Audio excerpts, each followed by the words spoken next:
चलो मित्रों, આજના ટોપિકમાં ચેપ્ટર નંબર 2 જૈવિક વર્ગીકરણમાં એક ટોપિક છે વાયરસ વિશે, જેમાં વાયરસની રચના, વાયરસથી થતા રોગો એના વિશે ચર્ચા કરવી છે.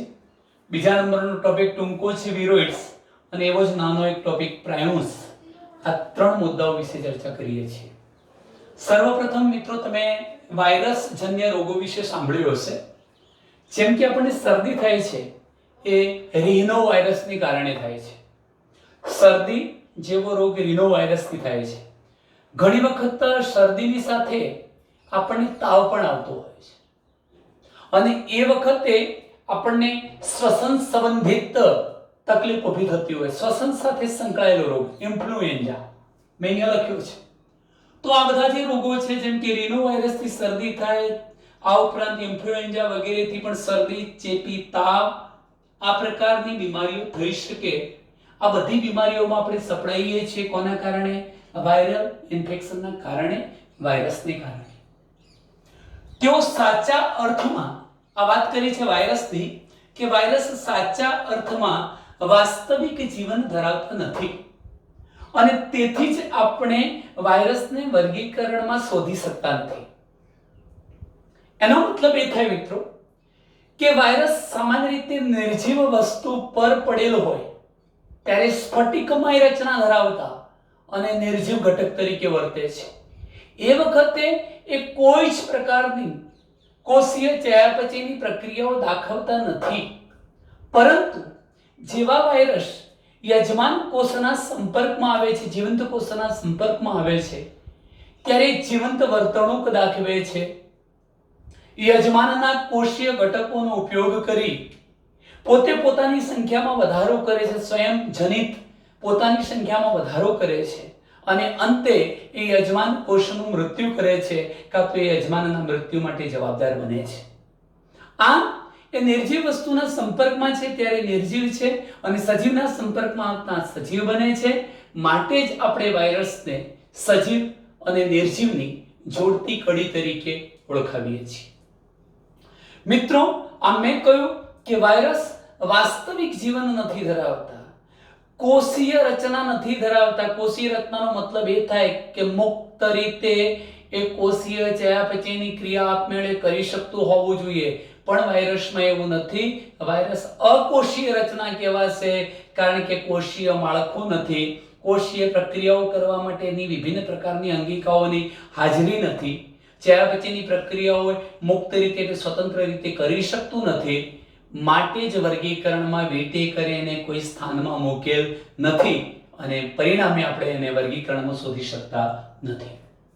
મેં આપણો મુદ્દો કયો કે આપણે એવા સજીવોને જીવંત કોષો સમજીએ છીએ જે કોષ રચના ધરાવતા હોય, પણ વાયરસમાં કોષ રચના નથી, માટે આપણે એને શું કહીશું? અકોષીય. તેઓ જીવંત કોષની બહાર નિષ્ક્રિય હોય છે, સ્ફટિકમય રચના સ્વરૂપે હોય છે, અને યજમાન કોષને જ્યારે ચેપ લગાડે છે ત્યારે યજમાન કોષના વ્યવસ્થા તંત્રનો ભાગ બની જઈ યજમાન કોષના કોષીય દ્રવ્યનો ઉપયોગ કરી એ પોતાની સંખ્યામાં વધારો કરે છે, સ્વયંજનિત થઈ યજમાનને મારી નાખે છે. ચલો મિત્રો, એની શોધ વિશે થોડીક વાત કરી દઈએ કે વાયરસનો અર્થ શું થાય છે. તો સર્વપ્રથમ પાશ્ચર નામના વૈજ્ઞાનિકે વાયરસનો અર્થ સૂચવ્યો છે વિષ, એટલે કે ઝેર, કાં તો પછી ઝેરી રસાયણ, એટલે વાયરસ. તો પાશ્ચરના મત પ્રમાણે વાયરસ એટલે શું? એ વિષ, વિષાણુ, વિષ અણુ, ઝેરી અણુ અથવા ઝેરી રસાયણ. ત્યારબાદ દિમિત્રી ઇવાનોસ્કી નામના વૈજ્ઞાનિકે 1982માં કેટલાક સૂક્ષ્મ જીવોને તમાકુનો કિરમિર રોગ, જે ટોબેકો મોઝેક વાયરસ દ્વારા થાય છે, તો તમાકુનો કિર્મિક કારક તરીકે ઓળખાવ્યા. એણે એવું કહ્યું, ઇવાનોસ્કીએ 1982માં એવું જણાવ્યું કે તમાકુની અંદર જે કિર્મિર નામનો રોગ થાય છે, એના પર્ણ પર ટપકાયુક્ત રોગ, એના માટે જવાબદાર છે ટોબેકો મોઝેક વાયરસ. તો એવો રોગકારક કેટલાક સૂક્ષ્મ જીવો જે તમાકુના કિર્મિર રોગ માટે જવાબદાર હતા, એ કિર્મિર રોગ માટેના કારક તરીકે કોણે ઓળખાવ્યા? ઇવાનોસ્કીએ. તમાકુમાં કિરમિર રોગ કરતા ઘટકો તરીકે ઓળખાવ્યા. કોને? વાયરસને. ચાલો ત્યાર પછી તેઓ બેક્ટેરિયા પ્રૂફ ફિલ્ટરમાંથી પણ પસાર થઈ શકતા હોવાથી દેખાવમાં બેક્ટેરિયા કરતા પણ ખૂબ નાના દેખાતા હતા. એનો મતલબ એવો થાય મિત્રો કે બેક્ટેરિયા તો નાના કદના છે, સૂક્ષ્મ, નરી આંખે આપણે જોઈ શકતા નથી, નરી આંખેને જોઈ શકતા નથી. હવે આપણે બેક્ટેરિયા પસાર ન થઈ શકે એવું બેક્ટેરિયા પ્રૂફ ફિલ્ટર વાપરીએ તો એ ફિલ્ટરમાંથી બેક્ટેરિયા તો પસાર નથી થવાના, પરંતુ એ ફિલ્ટરમાંથી વાયરસ પસાર થઈ શકે છે. એનો મતલબ એ થયો કે એમનું કદ બેક્ટેરિયાના કદ કરતા કેવું હોય છે? નાનું, સૂક્ષ્મ. એટલે કદમાં તેઓ બેક્ટેરિયા કરતા નાના કદના હોય છે. એમ.ડબલ્યુ. બેઝેરિનિક નામના વૈજ્ઞાનિકે 1898માં તમાકુના રોગગ્રસ્ત છોડના નિષ્કર્ષણનું નિદર્શન કર્યું. તમાકુના જે છોડને રોગ લાગુ પડ્યો તો એનું નિષ્કર્ષણ કાઢ્યું. એનું નિષ્કર્ષણ એટલે ધારો કે એનો કોષરસ વગેરે જેવા જે પદાર્થો હતા એનું પૃથ્થકરણ કર્યું અને નિદર્શન કર્યું કે એ શું કરશે? તંદુરસ્ત છોડને પણ ચેપ લગાડે છે અને તે રસાયણને ચેપકારક જીવંત રસાયણ કહ્યા. આનો મતલબ એવો થયો કે બેઝેરિનિકે 1898માં તમાકુનો રોગગ્રસ્ત છોડ એટલે તમાકુના છોડને જે વાયરસનો ચેપ લાગ્યો હતો એ છોડના નિષ્કર્ષણ કાઢી અને તંદુરસ્ત છોડ પર એને નાખવામાં આવ્યું ત્યારે તંદુરસ્ત છોડ પણ રોગિષ્ટ બની જતો હતો. માટે એવા વાયરસને એમણે ચેપકારક જીવંત રસાયણ એવું નામ આપી દીધું. ત્યાર પછી W.M. સ્ટેનલી એમણે 1935માં દર્શાવ્યું કે વાયરસને સ્ફટિકમય બનાવી શકાય, સ્ફટિકમય રત્ન સ્વરૂપે બનાવી શકાય અને આ સ્ફટિકો મુખ્યત્વે પ્રોટીન ધરાવે છે. વાયરસ સ્ફટિકમય રચના છે અને આ સ્ફટિક શાની બનેલી રચના છે? પ્રોટીનની બનેલી રચના છે. તેઓ તેના ચોક્કસ યજમાન કોષની બહાર નિષ્ક્રિય હોય છે. તે અવિકલ્પી પરોપજીવી છે. એનો મતલબ અગાઉ પણ આપણે આ શબ્દ સમજી ચૂક્યા છીએ કે વાયરસ કોઈ ચોક્કસ પ્રકારના યજમાનની અંદર જ રોગકારક તરીકે વર્તી શકે છે, પોતાની લાઈફ સાયકલ પૂરું કરે છે, અન્ય યજમાનનો ઉપયોગ કરી શકતો નથી. એટલે અવિકલ્પી યજમાન અથવા અવિકલ્પી પરોપજીવી તરીકે પણ વર્તે છે. ચાલો મિત્રો, હવે આપણે વાયરસની રચના જોવી છે. વાયરસની રચના જોઈએ તો વાયરસમાં પ્રોટીન તો હોય જ છે, ઉપરાંત જનીન દ્રવ્ય પણ આવેલું હોય છે. મિત્રો, સામાન્ય રીતે આ જે વાયરસ છે બેક્ટેરિયોફેજ નામનો વાયરસ બેક્ટેરિયા પર નભતા વાયરસને બતાવ્યો છે. એમાં આમ તો આ પૂંછડી છે, પૂંછ છે, પૂંછમાં પણ પ્રોટીનનું બનેલું આવરણ તમે જોઈ શકો છો, શીર્ષમાં પણ પ્રોટીનનું બનેલું આવરણ તમે જોઈ શકો છો અને આ પૂંછ તંતુઓ છે. હવે મિત્રો, એક બાબત એ યાદ રાખવાની કે આ વાયરસના બંધારણમાં પ્રોટીન તો છે જ, રક્ષણાત્મક આવરણ તરીકે પ્રોટીનનું આવરણ તો હશે જ, પણ સાથે સાથે એના જનીન દ્રવ્ય તરીકે અંદર આરએનએ હોઈ શકે, કાં તો જો આરએનએ ન હોય તો જનીન દ્રવ્ય તરીકે ડીએનએ પણ હોઈ શકે.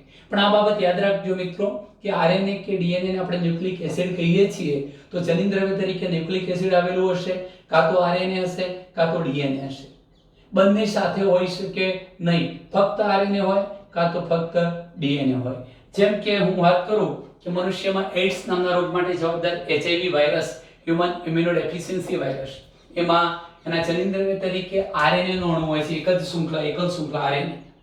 એવી રીતે ટોબેકો મોઝેઇક વાયરસ, એમાં પણ આરએનએ હોય છે. કેટલાક વાયરસમાં જનીન દ્રવ્ય તરીકે કોણ આવેલું હોય છે? ડીએનએ. તો વાયરસની રચના, વાયરસ પ્રોટીન ઉપરાંત જનીન દ્રવ્ય પણ ધરાવે છે. આ જનીન દ્રવ્ય છે આરએનએ કે ડીએનએ હોઈ શકે. કોઈ પણ વાયરસમાં આરએનએ અથવા ડીએનએ, આરએનએ તથા ડીએનએ બંને સાથે હોઈ શકે નહીં. એટલે બેમાંથી કોઈ એક જ જનીન દ્રવ્ય તરીકે આવેલું હોઈ શકે. વાયરસમાં જનીન દ્રવ્ય તરીકે ન્યુક્લિયોપ્રોટીન છે. ન્યુક્લિયોપ્રોટીનનો મતલબ મિત્રો ન્યુક્લિયો એટલે ન્યુક્લિક એસિડ, ડીએનએ કે આરએનએ, અને એની ફરતે આ ન્યુક્લિક એસિડનું રક્ષણ કરતું આવરણ જેને આપણે કેપ્સોમિયર નાના એકમોનું બનેલું, અને બધા કેપ્સોમિયર જ્યારે ભેગા મળશે ત્યારે કેપ્સિડ તરીકે ઓળખાતું એક પ્રોટીનનું આવરણ બનવાનું. મિત્રો, ટૂંકમાં એમ કહી શકાય કે વાયરસમાં જનીન દ્રવ્ય તરીકે ન્યુક્લિયોપ્રોટીન આવેલું છે, એટલે ન્યુક્લિક એસિડ અને એની સાથે સંકળાયેલા પ્રોટીન પણ હશે.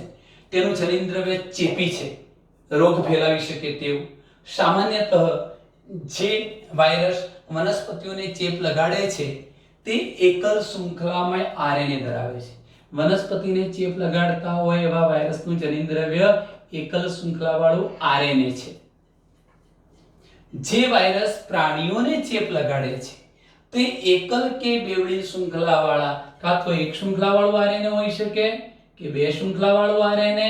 જો આરએનએ ન હોય તો એકલ કે બે શૃંખલાવાળું કોણ હોઈ શકે? ડીએનએ. તો ટૂંકમાં આ પણ ટૂંકો પ્રશ્ન પૂછાય છે કે વનસ્પતિઓને ચેપ લગાડતા વાયરસનું જનીનદ્રવ્ય એકલ શૃંખલાવાળા આરએનએ નું બનેલું હોય છે, પરંતુ પ્રાણીઓને ચેપ લગાડતા વાયરસનું જનીનદ્રવ્ય એકલ કે બે શૃંખલા ધરાવતું આરએનએ કાં તો એકલ કે બે શૃંખલા ધરાવતા ડીએનએ નું બનેલું હોય છે. મિત્રો ચલો, બેક્ટેરિયલ વાયરસ કે બેક્ટેરિયોફેજ, ટૂંકમાં બેક્ટેરિયાનું ભક્ષણ કરી જતા, બેક્ટેરિયા પર નભતા, યજમાન તરીકે બેક્ટેરિયાનો ઉપયોગ કરતા જે વાયરસ છે એને આપણે બેક્ટેરિયલ વાયરસ કે બેક્ટેરિયોફેજ વાયરસ કહીશું. એ બેક્ટેરિયોફેજ વાયરસ સામાન્ય રીતે બેવડી શૃંખલામય ડીએનએ ધરાવતો વાયરસ છે. આવા બેક્ટેરિયોફેજનો જે ડીએનએ છે એ બેવડી શૃંખલા ધરાવતો ડીએનએ ના જનીનદ્રવ્ય તરીકે આવેલો હશે. એક બાબત આ ઉપરાંત જોજો, વાયરસ પ્રોટીન આવરણને આપણે શું કહીશું? કેપ્સિડ. તો એની ફરતે આવેલું જે પ્રોટીનનું આવરણ છે ને કેપ્સિડ કહેવાય, એક મુદ્દો. અને તે કેપ્સોમિયર કહેવાતા નાના નાના ઉપેકમોનું બનેલું છે. મિત્રો આ રીતે એક બુકમાં પણ આકૃતિ આપેલી છે. આવા બધા એકમો છે નાના નાના, એ કેપ્સોમિયર છે. અને આવા કેપ્સોમિયર થી બનેલું આખું જે આવરણ છે આ એને આપણે કેપ્સિડ તરીકે ઓળખાવીએ છીએ. ચલો ત્યાર પછી કેપ્સિડ એ ન્યુક્લિક એસિડને સુરક્ષિત કરે છે. આ પ્રોટીનનું બનેલું જે આવરણ હતું એના કારણે અંદર રહેલું ન્યુક્લિક એસિડ સુરક્ષિત રહે છે. કેપ્સોમિયર કાં તો કુંતલમય હોઈ શકે, કાં તો બહુફલકીય કાં તો પછી એ કુંતલમય હોઈ શકે. ખાસ કરીને મિત્રો આટલા રોગો હું કહું છું: ગાલપચોળિયું, લાપટીયું જેને કહીએ છીએ, બળિયા, વિસર્પિકા ચામડી વગેરેનો રોગ, શરદી સાથેનો ચેપી તાવ, આ બધા જે રોગો છે એ વાયરસને કારણે થાય છે. અને મનુષ્યની વાત કરો તો મનુષ્યમાં એડ્સ પણ કોના કારણે થતો રોગ છે? વાયરસના કારણે થતો રોગ છે. વનસ્પતિઓમાં વાયરસના કારણે કયા કયા ચિહ્નો જોઈ શકાય? તો કિરમિર રચના, એટલે એ પર્ણનો ટપકાયુક્ત રોગ થઈ શકે, પર્ણ વળી જવું, પર્ણ કુંચન એકદમ સંકુચિત બની જવું, પાંડુવર્ણ પર્ણો પીળા બની જવા, શિરા સ્પષ્ટતા એટલે શિરાઓ લીલાશ પડતી, સફેદ બની જવી, અલગ તરી આવવી, વામનતા એટલે યોગ્ય વૃદ્ધિ ન થવી, કુંઠિત વૃદ્ધિ થવી, એવા ચિહ્નો જોવા મળી શકે. તો મિત્રો આટલી જે વાત થઈ છે એ છે વાયરસ વિશે. હવે આપણે વિરોધની વાત કરીએ. 1971 ટીઓ ડાયનરે એક નવા ચેપી કારક શોધ્યા. ચેપી એ પણ રોગ ફેલાવતા હતા એવા એક નવા ચેપી કારકોને શોધ્યા.